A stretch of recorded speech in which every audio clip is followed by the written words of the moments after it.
Hi, I'm Thomas Broadhead. I am the editor of the Critical Performance edition of the Ives Fourth Symphony. And in this video, we're going to talk about a cue that was added to all the viola parts based on real-world feedback I got from a violist in Lucerne during the Lucerne Festival Week back in 2012, which was the first use of the materials. And as was the case in most places, I was invited to stand before the orchestra, introduce myself, and explain why I was there. And I would say, "Look, I'm here to collect feedback. Please approach me. You won't embarrass me.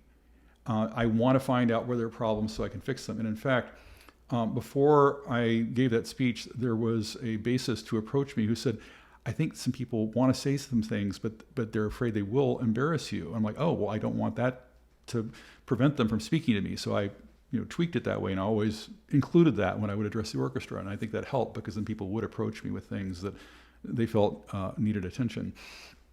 So in this case, it was from this international orchestra of graduate level musicians ages 22 through 30, an American violist who had played the Ives Fourth previously with the Oberlin Orchestra, not when I was a student there, but when I was living in the area in the early 2000s, when conductor Stephen Smith did it. And I'd actually attended the last rehearsal they had before their concert, and I attended the concert. So I actually heard her perform with the Oberlin Orchestra some 9 years earlier.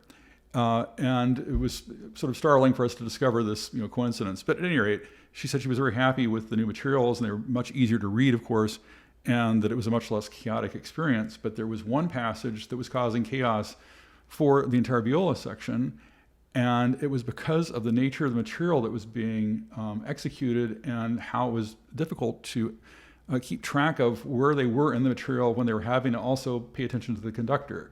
So without further ado, let me show you the passage in question.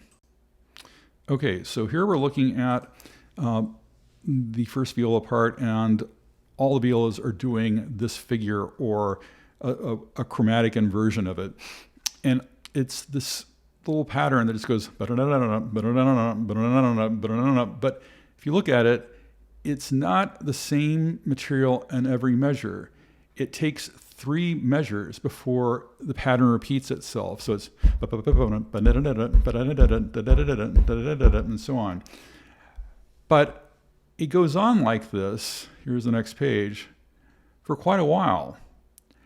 And even though I had done this little engraver's trick of putting 3 measures on one system and 2 on the next, so that they wouldn't be confronted with the same number of measures per system, which can be a little confusing when you have repeating material, it wasn't enough. And she explained that if what the trumpets were doing could be cued for them in full above this material, they would be able to keep their place in the midst of having to play this weirdly repeating pattern, and then also following the conductor and that kind of thing. And so I added in the cue, and it solved the problem. And once I show you the cue, you'll know exactly where this passage is. It's here in the Columbia Gem of the Ocean section, where the trumpets are going dum bum ba-dum bum ba-dum ba-dum ba-dum ba-dum.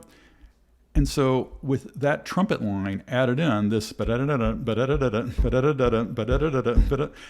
becomes far easier to negotiate in terms of keeping your place in the material while also attending to what the conductor is doing. And after this was added, it solved the problem, and no violist complained about it ever again.